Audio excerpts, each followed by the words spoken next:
దావీదు ఎలాంటి లక్షణాలను కలిగి ఉన్నాడు, సౌలు రాజు ఎలాంటి లక్షణాలను కలిగి ఉన్నాడు?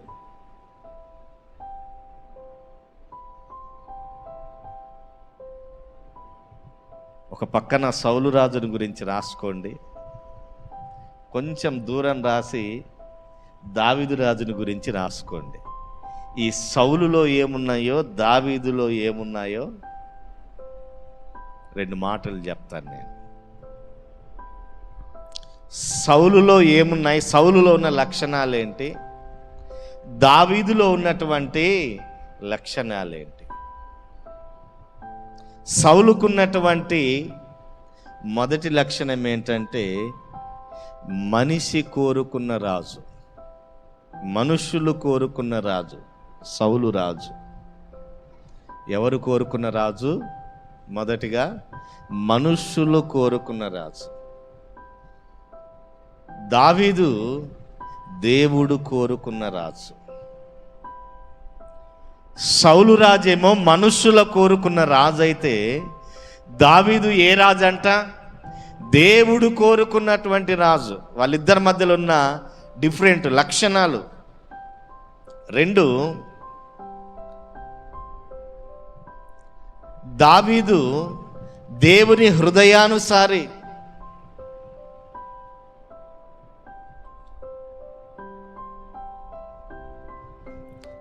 దావీదు దేవుని హృదయానుసారి. సౌలు రెండు, క్రూరత్వం కలిగినటువంటి వాడు. క్రూరత్వం కలిగినటువంటి వాడు సౌలు. మూడు, దావీదు క్షమించే గుణం కలిగినటువంటి వాడు. దావీదు క్షమించే గుణం కలిగినటువంటి వాడు. సౌలు క్షమాగుణం లేనటువంటి వాడు. వాళ్ళిద్దరి మధ్యలో డిఫరెంట్ మనం లక్షణాలను చూస్తే, దావీదు క్షమాగుణం కలిగినటువంటి వాడు, సౌలుకి ఏ గుణం లేదంట? క్షమాగుణము లేనటువంటి వాడు.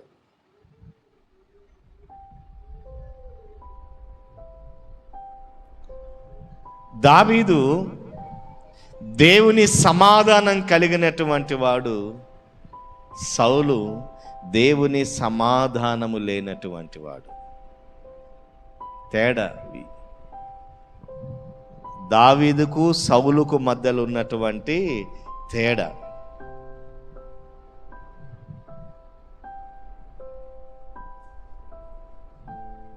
ఇప్పుడు దావీదు లక్షణాలు చెప్పండి. దావీదుకు ఉన్న మొదటి లక్షణం ఏంటి? దేవుడు కోరుకున్న రాజు. సౌలుకు ఉన్నటువంటి మొదటి లక్షణం మనుషులు కోరుకున్న రాజు. రెండోది, దావీదుకున్న రెండో లక్షణము దేవుని హృదయానుసారి దావీదు. సౌలు క్రూరత్వం కలిగినటువంటి వాడు. మూడు,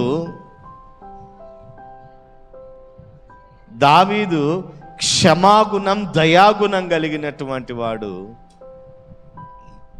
సౌలు క్షమాగుణం లేనటువంటి వాడు. నాలుగు, దావీదు దేవునితో సమాధానం కలిగినటువంటి వాడు. సౌలులో ఏం లేదంట? దేవునితో సమాధానము లేనటువంటి వాడు. అందుకనే దేవుడు ఏం చేశాడంటే అతనిని తొలగించి, ఆ మాట మనం చూస్తున్నాం, సౌలును తొలగించి ఎవరిని ఏర్పాటు చేసుకున్నాడంట? దేవుడు దావీదు రాజును, గొర్రెలు కాస్తున్న దావీదు రాజును దేవుడు ఏర్పాటు చేసుకున్నాడు. ఈ భూమి మీద, ఆరిన నేల మీద ఎంతో మంది ప్రజలున్నారు. ఇంతమంది ప్రజలున్నా ఈరోజు ఆలయానికి వచ్చి దేవుని సన్నిధిలో కూర్చున్న మనల్ని లోకంలో ఎంతమంది ఉన్నా ఆయన సన్నిధిలో నిలబెట్టాడు, కూర్చోబెట్టాడంటే మనందరం ఎవరమో తెలుసా? దేవుని హృదయానుసారులైన మనుషులం. ఇది ఎప్పుడు మర్చిపోవద్దు మనం. అందుకనే దావీదు హృదయానుసారిగా ఎందుకు మార్చబడ్డాడు? ఈ భూమి మీద ఎంతోమంది గొప్పవారున్నారు, ఎంతోమంది జ్ఞానవంతులున్నారు, మేధావులున్నారు. ఈ ఆధిక్యత, ఈ ధన్యత, ఆయన మందిరములో ఆయన మాటలు వినే ఈ ఆశీర్వాదము, ఈ దీవెన ఈ లోకములో ఎవరికి లేదు. ఎవరికి ఇచ్చాడు ఈ ఆధిక్యత, ఈ ధన్యత అంటే కూర్చున్న నీకు నాకు ఇచ్చాడు. ఈ ఆధిక్యత ఎవరికన్నా ఉందా ఈ భూమి మీద? అది దావీదు పొందుకున్నాడు. అది ఎవరు పొందుకున్నారు? దావీదు పొందుకున్నాడు. గొర్రెలు కాస్తూ దావీదు చేసేటువంటి పని ఏంటంటే ఎప్పుడు దేవుని సన్నిధిలో గడపాలి అన్న కోరిక దావీదుకు ఎక్కువగా ఉండేటువంటిది. కాబట్టి ప్రియమైన దేవుని సంగమా, ఈ ఉదయకాల సమయములో దేవుని హృదయానుసారని గొప్ప పేరు ఎందుకు దావీదుకు వచ్చిందో ఈ 4 విషయాలు చెప్పి నా సందేశాన్ని ముగిస్తాను త్వరగా. దావీదుకు దేవుని హృదయానుసారి అని ఈ గొప్ప పేరు ఎలా వచ్చిందో 4 విషయాలు మనం పరిశుద్ధ గ్రంథములో నుండి మనం ధ్యానం చేద్దాం. ప్రియమైనటువంటి దేవుని సంగమం,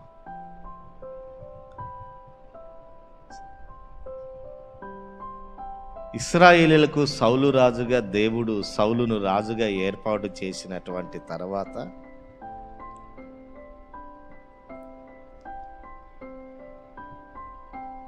చరిత్ర అంతా చెప్తే సమయం చాలా అవుతుంది కాబట్టి షార్ట్గా చెప్తాను. ఏర్పాటు చేసినటువంటి తర్వాత నా ప్రజలైన ఇశ్రాయేలీయులను నువ్వు కాయాలి సౌలు అని దేవుడు సమూయేలు ప్రవక్తను పిలిపించి సమూయేలు ప్రవక్త ద్వారా సౌలును అభిషేకించి ఇశ్రాయేలీయులకు రాజుగా పట్టాభిషేకం చేశారు. ఇశ్రాయేలీయుల రాజుగా పట్టాభిషేకము పొందినటువంటి సౌలు రాజ్యాన్ని పరిపాలిస్తున్నటువంటి కాలములో దేవుడు రాజైనటువంటి సౌలుకు ఒక పనిని అప్పగించాడు. ఏంటి ఆ పనిని అప్పగించినటువంటి పని ఏంటని మనం గమనించినట్లయితే, అమాలేకీల మీద యుద్ధానికి వెళ్ళును. నా ప్రజలైన ఇశ్రాయేలీయులకి పాలు తేనెలు ప్రవహించు కానాను దేశానికి వస్తున్నప్పుడు నా ప్రజలకి అమాలేకీయులు ఇబ్బంది పెట్టారు, వారిని కష్టపెట్టారు, వారిని బాధ పెట్టారు గనక ఇదిగో అమాలేకీయుల మీదకి నువ్వు యుద్ధానికి వెళ్ళినప్పుడు, వారి మీద నీ విజయం సాధించినప్పుడు అమాలేకీయులలో ఏ వ్యక్తి కానీ, ఏ పురుషుడు కానీ, పశువులే కానీ, జంతువులే కానీ ఏది మిగల్చకుండా అమాలేకీయుల పట్టణాన్ని అంతా కూడా ఆ దేశ రాజులను ప్రజలందరూ కూడా నువ్వు నాశనము చెయ్యాలన్నటువంటి ఒక ఆజ్ఞని దేవుడు ప్రారంభ కాలంలో ఇచ్చాడు. సౌలు అమాలేకీయుల మీదకి యుద్ధానికి వెళ్ళాడు. అమాలేకీయుల మీదకి యుద్ధానికి వెళ్ళినటువంటి తర్వాత దేవుడు చెప్పినట్లుగా సౌలు రాజు చేయలేకపోయాడు. దేవుడు ఆజ్ఞాపించినట్లుగా సౌలు రాజు చేయలేకపోయాడు. ఏదైతే ప్రవక్త ద్వారా దేవుడు సెలవిచ్చాడో ఆ మాటని సౌలు రాజు చేయటానికి వెనుదిరగటం ద్వారా ఆ సందర్భం మనందరికీ కూడా తెలుసు. అప్పుడు సమూయేలు ప్రవక్త ఏం చేశాడంటే సౌలు దగ్గరకు వచ్చి మాట చెప్తున్నాడు, అయ్యా నువ్వెందుకు మాట వినలేదు? ఒకడు బలులు అర్పించుట కంటే మాట వినుట శ్రేష్టము కాదా? ఒకడు బలులు అర్పించుట కంటే మాట వినుట శ్రేష్టము కాదనని దేవుడు మాట్లాడిన సందర్భం మనందరికీ కూడా తెలుసు. సౌలు ఏమన్నాడంట, అయ్యా ఈ దేవునికి ఇష్టమైనవి క్రొవ్వినవని నేను వాటిని ఉంచాను, అవి దేవునికి అర్పిద్దామని తీసుకొని వద్దాం అనుకున్నప్పుడు సౌలుతో సమూయేలు ప్రవక్త దైవజనుడు మాట్లాడిన మాట ఏంటంటే, పొట్టేళ్లను అర్పించుట కంటే బలులను అర్పించుట కంటే మాట వినుట శ్రేష్టం అని మాట్లాడాడు. అది మొదటి తప్పు అయితే, రెండవ తప్పు ఏం చేశాడంటే,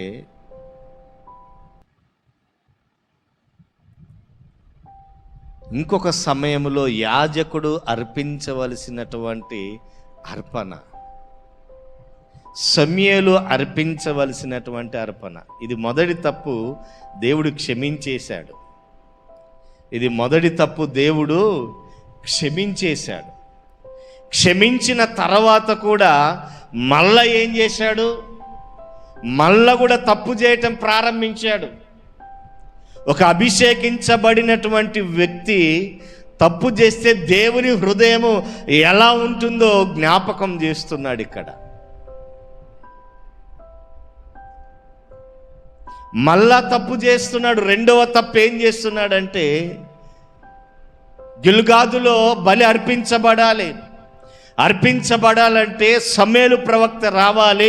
ప్రవక్త వచ్చిన తర్వాత యాజకుడు అర్పణను చెల్లించాలి. కానీ ఇంకా యాజకుడు రావటం లేదు, ఇంకా సేవకుడు రావటం లేదు.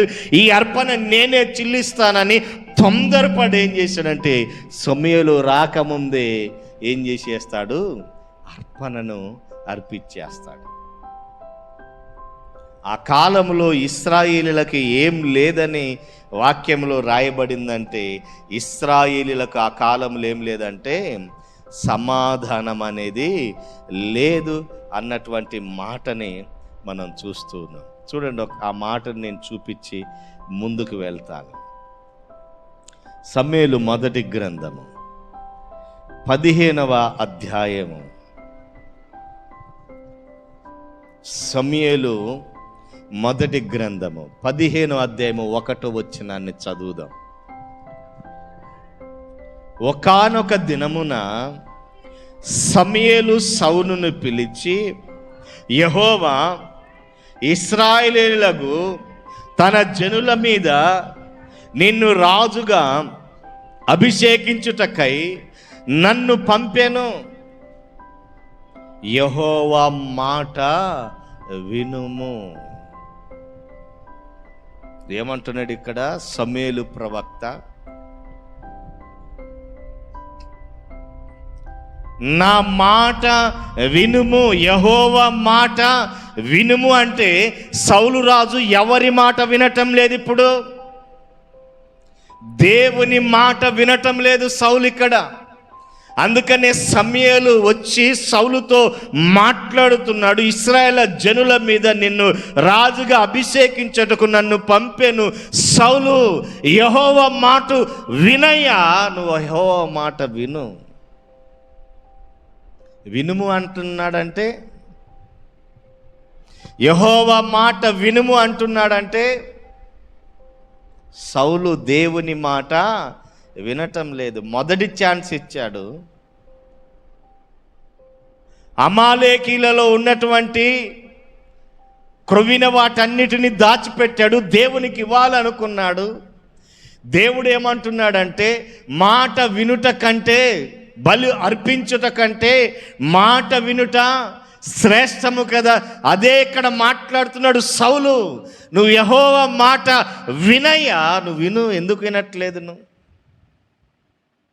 మనం కూడా దేవుని మాట వినాం కదా. చాలాసార్లు దేవుడు హెచ్చరిస్తూ ఉంటాడు, చాలాసార్లు దేవుడు గద్దిస్తూ ఉంటాడు. అయ్యా ఈ పని చెయ్యొద్దయ్యా, ఈ కార్యము చెయ్యొద్దయ్యా, ఇది మంచిది కాదయ్యా, ఈ పాపములో ఉండొద్దయ్యా, ఈ కార్యాలలో మనము పాల్పంపులు కావద్దయ్యని దేవుడు ఎన్నిసార్లు మాట్లాడినా మనం ఏం చేస్తుంటాం? దేవుని మాటను వినము. దేవుడు అవకాశాన్ని ఇచ్చినా కూడా సౌలు రాజు అవకాశాన్ని వినియోగించుకోలేకపోయాడు. రెండవది మాట కూడా, సైన్యములకు అధిపతియగు యెహోవా సెలవిచ్చినదేమనగా, అమాలేకీయులు ఇశ్రాయేలులకు చేసినది నీకు జ్ఞాపకమే. వారు ఐగుప్తులో నుండి రాగానే అమాలేకులకు వారికి విరోధులై మార్గమందు వారి మీదికి వచ్చితిరి గదా, కాబట్టి నీవు పోయి కనికరింపక అమాలేకులను హతము చేయము. పురుషులనేమి, స్త్రీలేమి, బాలులనేమి, పిల్లలనేమి, ఎద్దులనేమి, గొర్రెలనేమి, ఒంటెలనేమి, గార్బదులనేమి వాటన్నిటినీ హతము చేసి వారికి కలిగినంత బొత్తిగా పాడు చేసి అమాలేకులను భూమి మీద లేకుండా నిర్మూలము చెయ్యము. ఈ మాట దేవుడు చెప్పాడు. ఈ మాట ఎవరు చేయాలి? ఇప్పుడు ఎవరు చెప్పిన మాట? ఈ మాట దేవుడు చెప్పినటువంటి మాట. ఎవ్వరు మిగలకూడదు, నిర్మూలము కావాలి. పట్టణమంతా నిర్మూలము కావాలి. పిల్లలు, పెద్దలు అందరూ, మొత్తము పశువులు కానీ ఏవి మిగలకూడదు. ఈ శాసనాన్ని మీరిపోయాడు, దేవుని మాటని ధిక్కరించాడు. రెండవ అవకాశాన్ని కూడా సమయలు రాకముందే బలిని అర్పించాడు.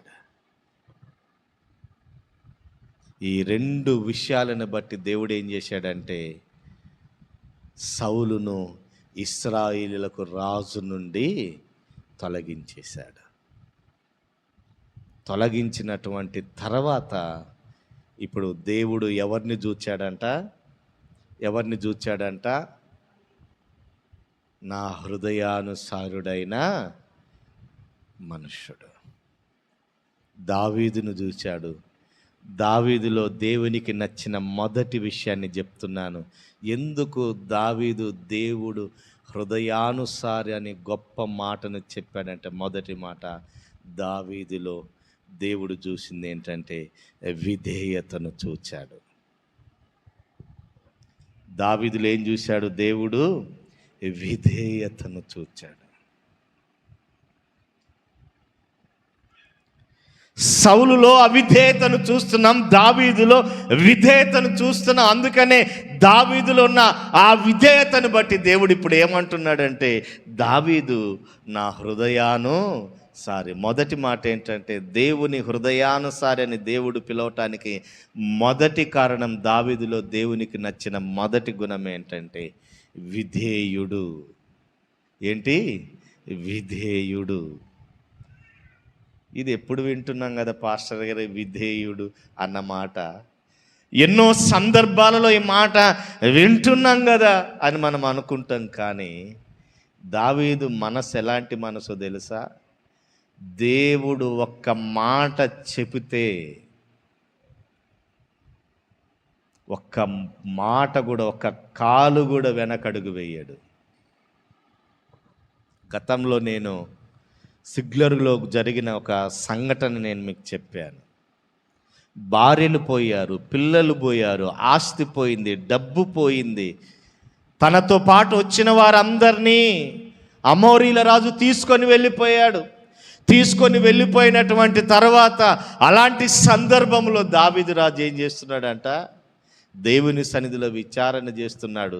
ఎందుకు విచారణ చేశాడో తెలుసా? దేవుని సన్నిధిలో, ప్రభువా నువ్వు వెళ్ళమంటేనే వెళతా, లేకపోతే నేను వెళ్ళను. అంటే దేవుడు మాట తూచా తప్పకుండా పాటించేటువంటి వ్యక్తి దావీదు మహారాజు. విధేయత కలిగినటువంటి వాడు, దేవుని మాటను తప్పనిసరిగా పాటించేటువంటి వాడు. అందుకనే దావీదు గురించి ఆ మాట రాశాడు. చదువుదాం ఆ మాట. సమూయేలు మొదటి గ్రంథము 13వ అధ్యాయము 14వ వచనం. 13:14. సమూయేలు మొదటి గ్రంథము 13:14. యెహోవా తన చిత్తానుసారమైన మనసు గల ఒకన్ని కనుగొని ఉన్నాడు. నీకాజ్ఞాపించిన దాన్ని నీవు గై కొనక పోతివి గనక యెహోవా తన జనుల మీద అతనిని అధిపతిగా నియమించును. నీకు ఆజ్ఞాపించిన దాన్ని నీవు గైకొనకపోతివి గనక, నీకు ఆజ్ఞాపించిన దాన్ని నీవు గైకొనలేదు, వినలేదు, మాట వినలేదు గనక నేనేం చేస్తున్నాను తెలుసు? ఇప్పుడు తన జనుల మీదకి వేరు అధిపతిని దేవుడు ఏం చేశాడంట? నిర్ణయించాడు. దేవుడు మనల్ని కొన్ని విషయాలలో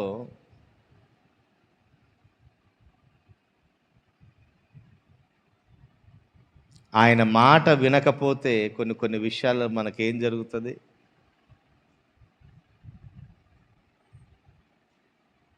పట్టించుకోడు కొన్ని విషయాలలో.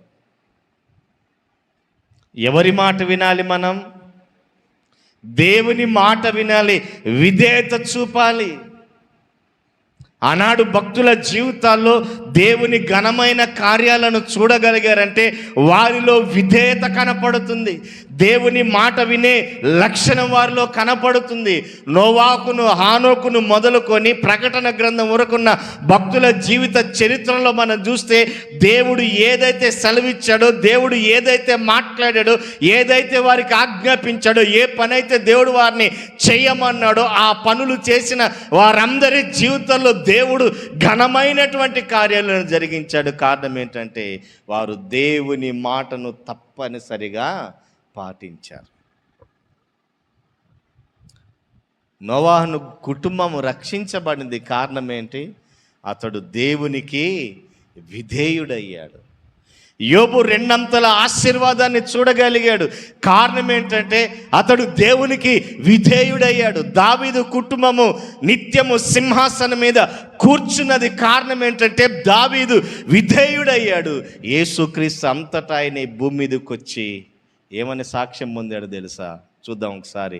హెబ్రీలకు రాసిన పత్రిక 5వ అధ్యాయము 7వ వచనము. హెబ్రీలకు రాసిన పత్రిక 5వ అధ్యాయము 7వ వచనాన్ని మనం చదివినట్లయితే,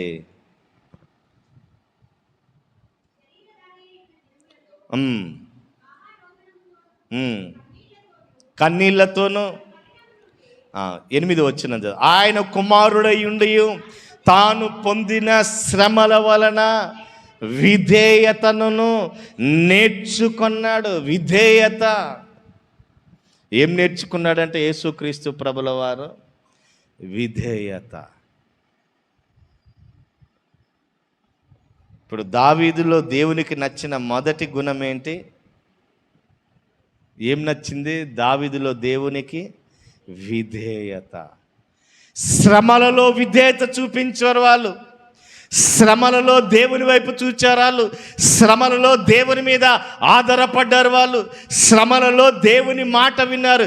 శ్రమలు వచ్చాయని కృంగిపోలేదు, శ్రమలు వచ్చాయని బాధపడలేదు, శ్రమలు వచ్చాయని ప్రభుకు దూరం కాలేదు, శ్రమలు వచ్చాయని దేవునికి సమీపంగా రాకుండా ఉండలేదు, శ్రమలు వచ్చాయని దేవుని ప్రేమించటం కానీ దేవుని విడిచిపెట్టి వెళ్ళటం కానీ, శ్రమలలో ఆటంకాలలో దేవుని బహుగా ప్రేమించి ఆయన సన్నిధికి వచ్చి ఆయన సన్నిధిని ప్రేమించి ఆయన సన్నిధిలో వారు ఆయన మాటను విని ఆయనకి ఏం చూపించారంట? విధేయత. ప్రియమైన దేవుని సంగమ, శ్రమల వలన ఏం నేర్చుకున్నాడంట దావీదు? విధేయత. యేసుక్రీస్తు వారు ఏం నేర్చుకున్నాడంట? శ్రమలలో విధేయత. అందుకనే దావీదుని దేవుడు ఇష్టపడ్డాడు. చాలా విధేయత కలిగినటువంటి వాడు దావీదు. నీ భార్యలు పోయినా పర్వాలేదు, నీ పిల్లలు పోయినా పర్వాలేదు, నీ ఆస్తి పోయినా పర్వాలేదు, వెళ్ళొద్దు అంటే అడుగు కూడా ముందుకు వేయడు దావీదు. మనమైతే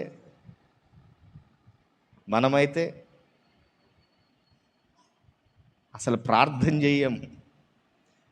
అది దైవ చిత్తమో కాదు అడగం. దేవుని సన్నిధిలో విచారణ చెయ్యం మనం. సమూయేలు మొదటి గ్రంథం 30వ అధ్యాయం 1 నుంచి 8 వరకు మీరు చదువుకోండి. ఇంటికి వెళ్ళిన తర్వాత అక్కడ దేవుడు మాట్లాడుతూ ఉంటాడు.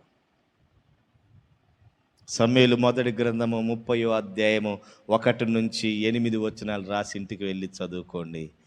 దావీదు ఆ పరిస్థితులలో కూడా ఏం చేస్తున్నాడంటే దేవుని పాద సన్నిధిలో విచారణ చేస్తున్నాడు. తండ్రి, నన్ను వెళ్ళమంటావా నాయన? అంటే దేవుని మాట అంటే ఎంత గౌరవమో చూడండి దావీదుకి. అందుకనే సమూయేలు ప్రవక్త ఏమన్నాడు తెలుసా? నన్ను ఘనపరచు వారిని నేను ఘనపరుస్తా. దావీదుకున్న మొదటి లక్షణం ఏంటంటే విధేయత. హెచ్చింపుబడలే. దేవుడు తగిన సమయమందు మనల్ని హెచ్చించినట్లు ఆయన బలిష్టమైన చేతుల క్రింద మనల్ని ఎలా ఉన్నామన్నాడు? విధేయత కలిగి ఉండండి, దీన మనస్సు కలిగి ఉండండి అన్న మాటను మనం చూస్తాం. రెండోదిగా దావీదులో దేవునికి నచ్చినటువంటి రెండవ గుణం ఏంటంటే దయాగుణం కలిగిన వాడు. ఏ గుణం కలిగిన వాడు? దయాగుణము కలిగిన వాడు. దావీదుకి ఏ గుణం లేదనుకున్నాం మనం? క్షమించండి, సౌలుకి ఏ గుణం లేదనుకున్నాం? దయాగుణము లేనటువంటి వాడు. వీళ్ళిద్దరి మధ్యలో ఉన్నటువంటి వ్యత్యాసాన్ని మనం జ్ఞాపకం చేసుకుంటే, సౌలు ఏమనుకుంటున్నాడు? దావీదును ఎలా అయినా చంపాలి అని సౌలు అనుకుంటున్నాడు. దావీదు ఏమనుకుంటున్నాడంటే, ఎన్నిసార్లు దావీదుకు అవకాశం వచ్చిందంటే 3 సార్లు దావీదుకు అవకాశం వచ్చింది. ఎవరిని చంపటానికి? సౌలుని చంపటానికి. మనందరికి కూడా తెలుసు. 3 సార్లు సౌలును చంపటానికి దావీదుకు అవకాశం వచ్చిన దావీదు ఏం చేస్తున్నాడు? చంపకుండా వదిలివేశాడు. ఇది ఏ గుణం కలిగి ఉన్నాడు దావీదు? ఏ గుణం కలిగిన వాడు? క్షమాగుణం, దయాగుణం కలిగిన వాడు. కీర్తనల గ్రంథం 18వ అధ్యాయంలో దావీదు రాశాడు కదా, ఆయన దయగలవారి పట్ల దయ చూపుతాడంట, కఠినుల ఎడల ఆయన వికటం చూపుతాడంట. మనం పాట పాడతాం కదా, పాడండి, గట్టిగా పాడండి.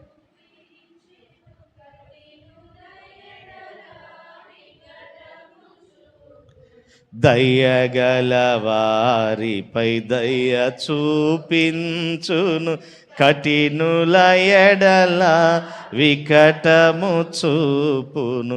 గర్విష్ఠుల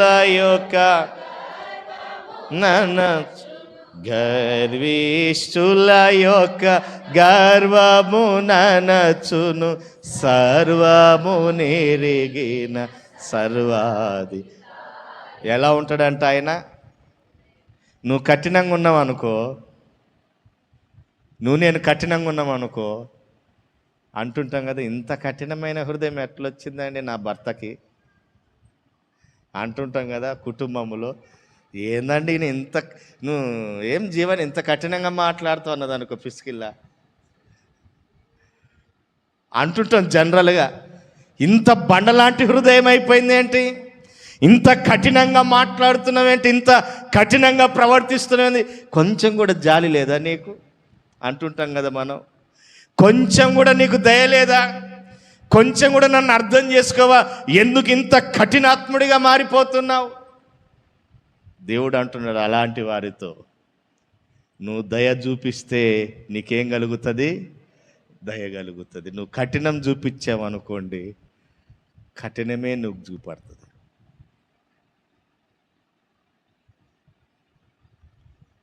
దయాహృదయం కలిగినటువంటి వాడు. అవకాశం వచ్చింది దావీదుకు సౌలును చంపటానికి, అడుగు దూరం మాత్రమే ఉంది, ఈట చేతిలో ఉంది. అభిషేక్ అంటున్నాడు, అయ్యా నీ శత్రువు నీకు దొరికాడు, ఈరోజు చిక్కాడు, పండుకొని ఉన్నాడు, ఈటను తీసుకొని ఒకటే ఒక పొడుస్తే సౌలు చనిపోతాడు, తర్వాత సింహాసనం నీదవుతుందంటే దావీదు ఏమన్నాడు తెలుసా? దేవుడు అభిషేకించినటువంటి రాజును నేను ముట్టను. మార్కులు కొట్టేస్తున్నాడు ప్రతిసారి. దావీదు ఏం చేస్తున్నాడు? దేవుని చేత పేరును పొందుతున్నాడు. ఈ మంచి లక్షణాలన్నీ దావీదులో కనపడ్డాయి. అందుకనే దావీదుని గురించి అంటున్నాడు, అతడు నా హృదయానుసారుడైన మనుష్యుడు. సౌలు తర్వాత సమూయేలు యెషై ఇంటికి వెళ్ళాడు. యెషై ఇంటికి వెళ్ళిన తర్వాత అందరూ వస్తున్నారు, ఒకరి తర్వాత ఒకరు వస్తుంటే సమూయేలు ఏమనుకుంటుండండి, ఆజానుబాహుడుగా ఉన్నాడేమో, ఇతడే ఇశ్రాయేలుకు రాజుగా ఉండబోతున్నాడేమో. ఎలియాజరు వస్తున్నాడు, ఎలియాబు వస్తున్నాడు, అందరూ ఒకరి తర్వాత ఒకరు వస్తూ ఉన్నారు. వస్తుంటే సమూయేలు అనుకుంటున్నాడు, ఆజానుబాహుడుగా ఉన్నాడు కాబట్టి ఇతడేమో రాజుగా చేయవలసిన వాడని ఒకరి తర్వాత వస్తూ ఉంటే దేవుడు అంటున్నాడు, సమూయేలు వీరెవరు కూడా కాదయ్యా, ఇంకెవరన్నా ఉన్నారా నాయన అంటే అంటున్నాడు, వాడు ఒకడు ఉన్నాడు, చివరివాడు, వాడంతా పనికిరానోడు. అందుకని వాడు ఎక్కడున్నాడు? మనల్ని ఎవరైతే పనికిరాని వాడు అన్నాడు అనుకో, మనం ఎవరి స్థానంలో ఉన్నాం అన్నట్టు దావీదు స్థానంలో ఉన్నాం. గుర్తుపెట్టుకోండి. ఎవరైనా మనల్ని ఆ మాట అంటున్నారు అనుకోండి, మన స్థానం ఏంటో తెలుసా? దావీదు స్థానం. ఈ లైటును కనిపెట్టినటువంటి థామస్ అల్వా ఎడిసన్ గురించి వాళ్ళ టీచరు వాళ్ళ అమ్మగారికి ఏం రాసించి పంపించిందంటే, నీ కొడుకంత పనికి మాలినోడు ఈ స్కూల్లో ఎవడు లేడన్నారు. ఈ స్కూల్లో ఎవడునూ లేడు అని ఉత్తరం రాసి పంపించింది. ఆ మాట చూసుకొని టామీ వాళ్ళ అమ్మ ఏడ్చింది, థామస్ వాళ్ళ అమ్మ అది చూసి ఏడ్చింది. అడిగాడు, అమ్మ ఏం రాసింది మా టీచర్ అంటే, ఏం లేదు నాన్న, మీ స్కూల్లో నీ అంత తెలివివంతుడు లేడంట, నీ అంత జ్ఞానవంతుడు లేడంట, నీ అంతా మరి మేధావి లేడంటే, ఇక రేపటి నుంచి నువ్వు స్కూలుకు అవసరం లేదని మీ టీచర్ రాసిందని అని చెప్తే ఆ రోజు నుంచి ఇంట్లో ఉంటూ ఉన్నాడు. ఇంట్లో ఉంటున్నప్పుడు తల్లి దేవుని మాటలు నేర్పించింది. ఆ మాటను పట్టుకొని ఈరోజు మనకి లైటును కనుగొన్నాడు. ఈ ఫ్యాన్ ఇవన్నీ వచ్చాయంటే ఇది ఎవరి వల్ల జరిగింది? థామస్ అల్వా ఎడిసన్ చేసిన పని. టీచర్ రాసింది పనికి రానోడని రాసింది టీచరు. ఇప్పుడు దావీదును కూడా ఏమన్నాడంటే, తన తండ్రి ఒక పనికి మాలిన వాడు ఉన్నాడయ్యా, వాడు ఆ గాఢాంధకారపు లోయల్లో కొండలలో అడవులలో తిరుగుతున్నాడయ్యా అని అంటే, వాడిని పిలిపించండి అయ్యా ఒకసారి. ఆ చిన్నవాడిని పిలిపించి ఎట్టుంటాడంటే, ఆ చిన్నవాడు వస్తే సమూయేలు కూడా నిరాశ చెందాడు. ఏంది, నేను ఆజానుబాహుడు అనుకున్నా, 6 అడుగులు ఎత్తు అందగాడు అనుకున్నా, చూస్తేనేమో దావీదు ఎట్లా ఉన్నాడు? బాలుడు. దావీదు ఎలా ఉన్నాడంటే, ఇంత చిన్నవాడిని దేవుడు ఎన్నుకున్నాడా? అన్నలేమనుకుంటున్నారు? అన్నల చేత తృణీకరించబడ్డాడు, తండ్రి చేత తృణీకరించబడ్డాడు కనుకనే అందరు ఇంట్లో ఉంటే దావీదు ఎక్కడికి వెళ్ళాడు? గొర్రెలు కాస్తూ ఉన్నాడు. ఈరోజు మనల్ని అందరిని అనొచ్చు, నువ్వు చేతగాని వాడివి, నువ్వు పనికిరాని వాడివి, నీ వల్ల ఏది కాదు, నీకు ఉద్యోగం రాదు, నువ్వు ఇది చేయలేవు, అది చేయలేవు, నీకు ఇది కాదు, నీకు అది జరగదు, నీ జీవితంలో ఇవి కావు అవి కావు అని ఎంతమంది అయితే అంటున్నారు. దావీదును ఆశీర్వదించినట్లుగా దేవుడు మనల్ని ఆశీర్వదించునుగాక. మీరు మనస్ఫూర్తిగా చెప్పట్లేదు. దావీదును ఆశీర్వదించినట్లుగా మనల్ని అందరినీ ఆశీర్వదించునుగాక. దేవుడికి ఎవరు కావాలో తెలుసా? పనికొచ్చే వాళ్ళు కాదు. ఎవరు కావాలి దేవునికి? లోకములో జ్ఞానులను సిగ్గుపరచుటకు దేవుడు ఎవరిని ఎన్నుకున్నాడంట? అజ్ఞానులను, బలహీనులను, ఎన్నిక లేని దావీదుని ఇప్పుడు ఏం చేశాడంట? దేవుడు ఎన్నుకున్నాడు. ఎన్నుకొని దావీదులో దేవుడు చూసినటువంటి లక్షణం ఏంటో తెలుసా? అతడు దయా హృదయం కలిగినవాడు. ఏమన్నాడో తెలుసా? మనుషులు లక్ష్య పెట్టేవి యెహోవా లక్ష్య పెట్టాడు. మంచి మాట అన్నాడు చూడండి. సమూయేలు మొదటి గ్రంథము 16వ అధ్యాయము. సమూయేలు మొదటి గ్రంథము 16వ అధ్యాయము 16వ అధ్యాయము 16వ అధ్యాయము 7వ వచనము. అయితే యెహోవా సమూయేలుతో ఇలాగు సెలవిచ్చెను, అతని రూపమును అతని ఎత్తును లక్ష్య పెట్టకము. మనుషులు లక్ష్య పెట్టు వాటిని యెహోవా లక్ష్య పెట్టడు. నేను అతన్ని త్రోసివేసి ఉన్నాను. మనుషులు పై రూపమును లక్ష్య పెట్టుదురు కానీ యెహోవా ఏం లక్ష్య పెడతాడంట? యెహోవా ఏం లక్ష్య పెడతాడంట? హృదయ అంతరంగములను లక్ష్య పెడతాడు. దావీదులో దేవుడికి నచ్చింది ఏంటో తెలుసా? దయా హృదయము కలిగినటువంటి వాడు. మనుషులేమో హృదయ అంత పైరూపాన్ని చూస్తే దేవుడు దేన్ని చూస్తున్నాడంట? మనలో మన హృదయాన్ని చూస్తూ ఉన్నాడు. మన హృదయం ఎలా ఉందో చూస్తున్నాడు. దావీదు హృదయం ఎలా కనపడ్డదంట దేవునికి? ఎలా హృదయం కనపడ్డదంట? దావీదు హృదయము దయా హృదయం. ఎవరు తిట్టినా, ఎవరు ఎన్ని మాటలన్నా, ఎవరు ఏదనుకున్నా దావీదు మాత్రము ప్రజల పట్ల దయగలిగిన వాడిగా ఉన్నాడు. తన కుటుంబం పట్ల దయగలిగిన వాడు. మొదటిది విధేయత, 2 దయాగుణం కలిగినటువంటి వ్యక్తిగా మనం చూస్తున్నాం. మూడవదిగా ఈయనకున్నటువంటి 3 అద్భుతమైన లక్షణం ఏంటంటే, దేవుని హృదయానుసారిగా దావీదు పేరు పొందాడంటే మాట తప్పని వాడిగా మనం చూస్తున్నాం. మాట మీద నిలబడినటువంటి వాడు. సమూయేలు మొదటి గ్రంథము 18వ అధ్యాయంలో మనం చూస్తే 1 నుంచి యోనాతాను దావీదు స్నేహం మనకు తెలుసు. యోనాతాను దావీదు స్నేహం, ఇద్దరి స్నేహాన్ని గురించి దేవుడు రాసినటువంటి మాట.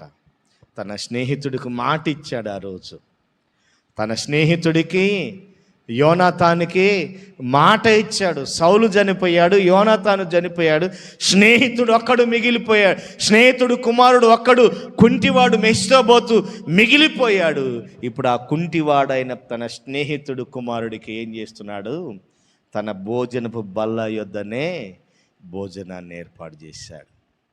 నీవు చనిపోయే అంతవరకు ఈ బల్ల మీదనే భోజనం చేయము. యోనాతానుకు మాట ఇచ్చినటువంటి దావీదు ఆ తర్వాత కాలంలో మాటని నిలబెట్టుకున్నవాడిగా మనం చూస్తున్నాం. ప్రియమైన దేవుని సంఘం, మాట రాసుకోండి, రెఫరెన్సులు రాసుకోండి. సమూయేలు మొదటి గ్రంథం 18:1, సమూయేలు 2వ గ్రంథం 1:26, సమూయేలు 2వ గ్రంథం 9:11, 9:11, 2వ గ్రంథం సమూయేలు 9:1, 2వ సమూయేలు 1:26.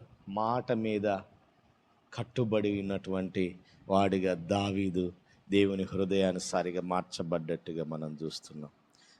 4వదిగా మనం చూసినట్లయితే దేవుని మీద ఆధారపడినటువంటి వాడు దావీదు. ఎందుకు హృదయానుసారిగా మార్చబడ్డాడంటే దేవుని మీద ఆధారపడినటువంటి వాడు.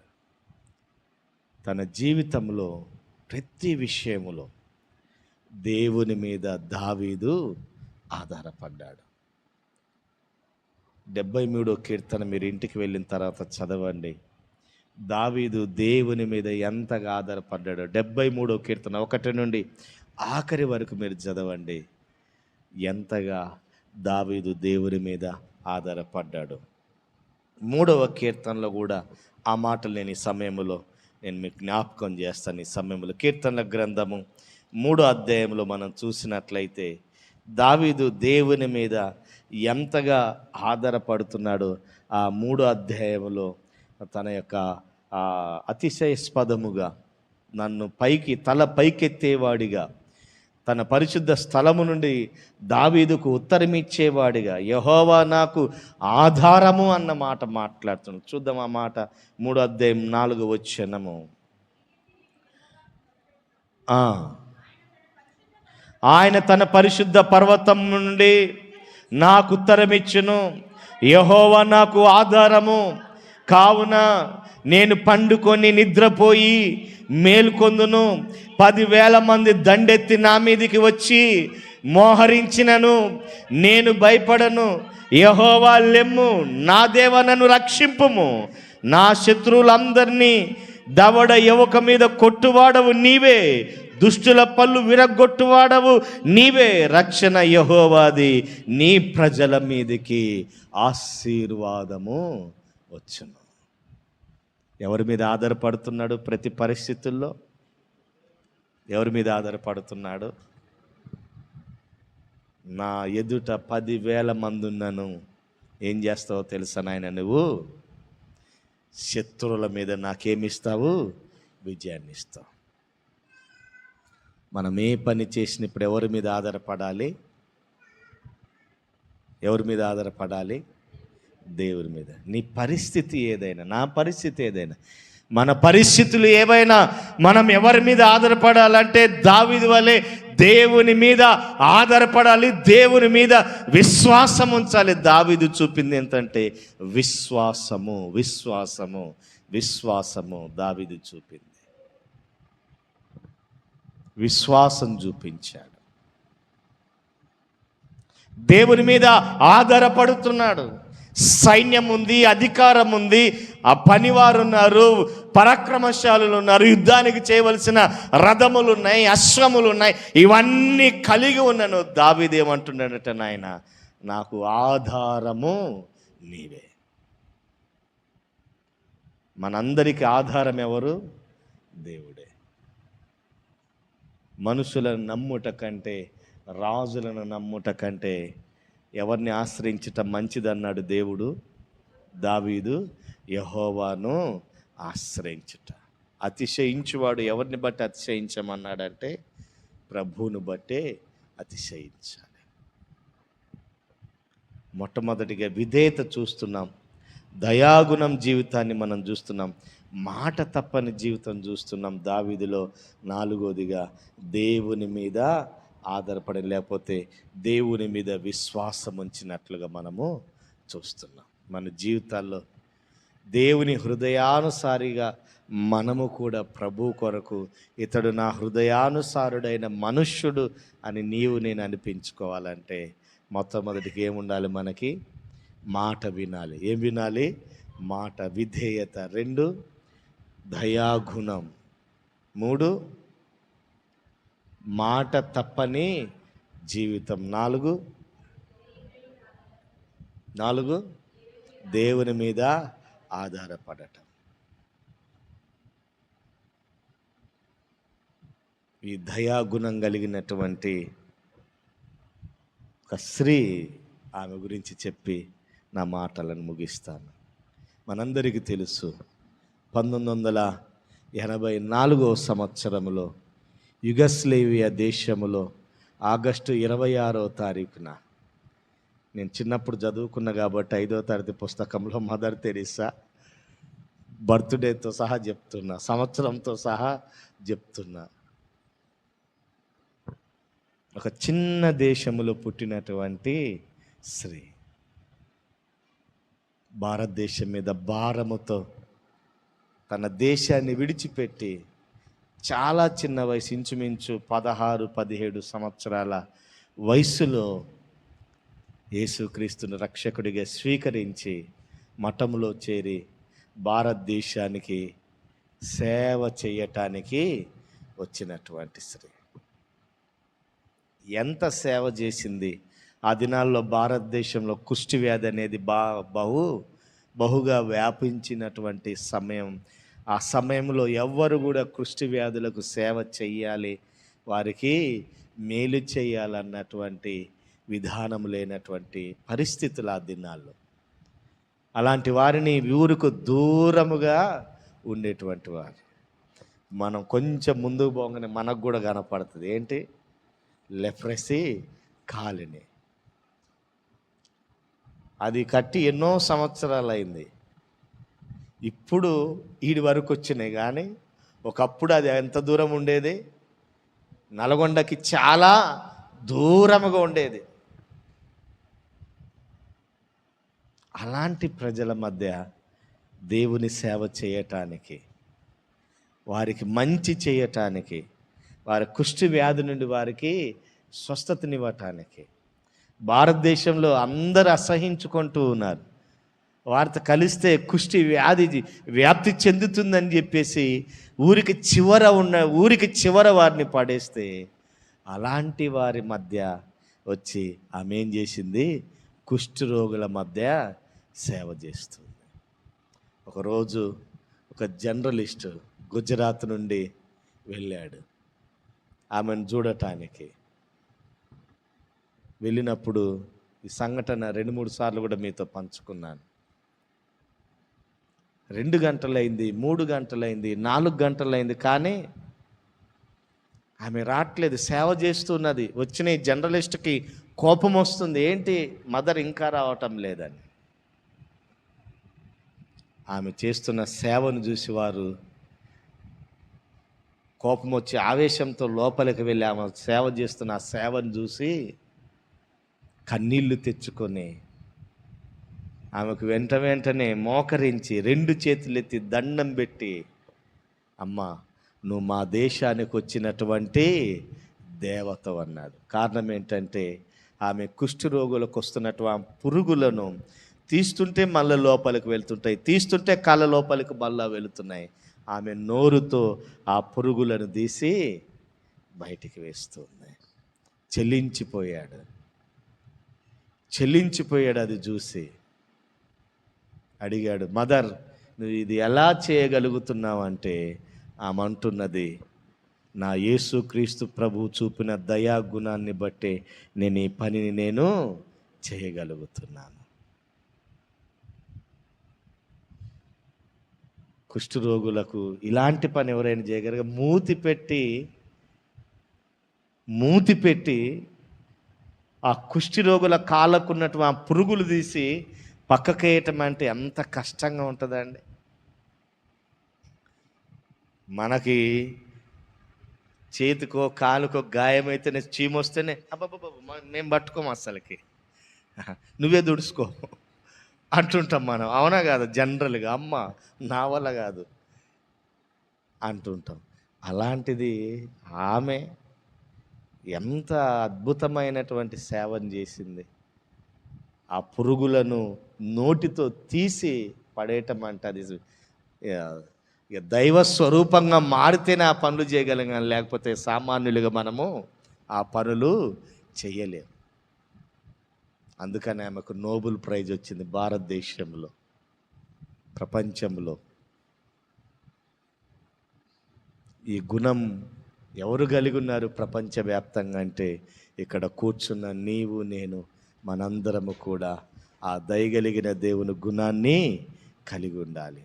మదర్ తెరీసా ఒక మార్గాన్ని చూపింది భారతదేశానికి. ఆమెని ఆదర్శంగా తీసుకొని ఎంతమంది చారిటీ ట్రస్ట్స్ను ఏర్పాటు చేసి ఈరోజు ప్రజలకి సేవ చేస్తున్నారు.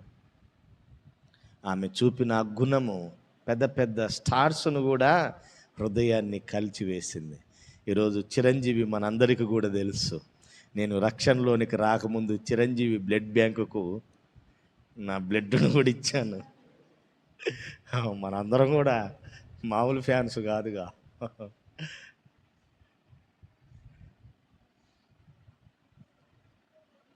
ఆయనకి ఇంప్రెషన్, ఎవరిని ఆయన ఆదర్శంగా తీసుకొని ఆ బ్లడ్ బ్యాంకు పెట్టాడంటే మదర్ తెరీసాని తీసుకొని. ఆయన అన్నాడు, చిరంజీవి, మెగాస్టార్ చిరంజీవి అన్నాడు, మదర్ తెరీసాలో ఉన్న ఆ 1% ఆ దయాగుణం నాకుంటే చాలు, అందుకనే ఈ బ్లడ్ బ్యాంకు నేను ఏర్పాటు చేశాను అన్నాడు.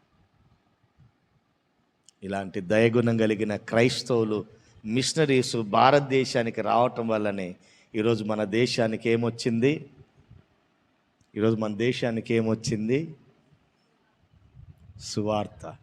సువార్తతో పాటు భారతదేశానికి ఇంకా ఎన్నెన్ని మేలులు జరిగాయో తెలుసా? విశ్వవిద్యాలయాలు వచ్చాయి, మెడికల్ కాలేజీలు వచ్చాయి, స్కూల్స్ వచ్చాయి, హాస్టల్స్ వచ్చాయి, అర్ఫన్ హోమ్స్ వచ్చాయి, యూనివర్సిటీ వచ్చాయి, ట్రైన్స్ వచ్చాయి, ఇన్ని న్యూస్ పేపర్, బ్యాంకు, ఇంకా చెప్పుకుంటూ పోతే ఎన్నో. ఇవన్నీ ఎవరి ద్వారా వచ్చాయి అంటే క్రైస్తవులు దయాహృదయం కలిగి మిషనరీస్ను పంపించారు. కాబట్టి అలాంటి మంచి హృదయం మనం కూడా కలిగి ఉండి ప్రభు కొరకు మనం ముందుకు సాగుదాం. అందుకనే దేవుడు దావీదును నా హృదయాను సారి అన్నాడు. ఈ 4 విషయాలు మనం కూడా కలిగి ప్రభు సన్నిధి నుంచి మనం వెళ్దాం. అందరం తలలు వంచుదాం, ప్రార్థన చేద్దాం. ఆ మంచి దయా హృదయం నువ్వు నేను కలిగి ఉందామా? మంచి దయా హృదయం దావీదుకున్న ఈ మంచి 4 లక్షణాలు మనం కలిగి ఉందామా? ప్రార్థన చేద్దామా? దావీదు దేవుని హృదయానుసారిగా ఉన్నట్లుగా నీవు నేను మనము దేవుని హృదయానుసారిగా జీవిద్దామా? దావీదులో దేవుడు చూచినటువంటిది మొదటిది విధేయత, దేవుని మాట వినే జీవితం. నీ జీవితంలో ఉందా సహోదరి, సహోదరుడా? దేవుడు చెప్పింది చేస్తున్నావా? దేవుని వాక్యానుసారంగా జీవిస్తున్నావా? లేకపోతే దేవుని సన్నిధిలో ప్రార్థించక సొంత నిర్ణయాలు తీసుకొని సొంత ఆలోచనల చేత నువ్వు నడుస్తున్నట్లయితే దావీదుకు, సౌలుకు దేవుని కృప దూరమైతే సౌలు ఎంతగా బాధపడ్డాడో బైబిల్ గ్రంథంలో మనం చూస్తున్నాం. ఈరోజు దేవుడు నీతో నాతో మాట్లాడుతున్నాడు. దేవా, నీ మాట వింటాను, నీకు విధేయత చూపుతానయ్యా, నేను దావీదు వలె దయాహృదయాన్ని కలిగి ఉంటానయ్యా, నేను క్షమాహృదయం కలిగి ఉంటానయ్యా, నేను అందరితో సమాధానంగా ఉంటాను.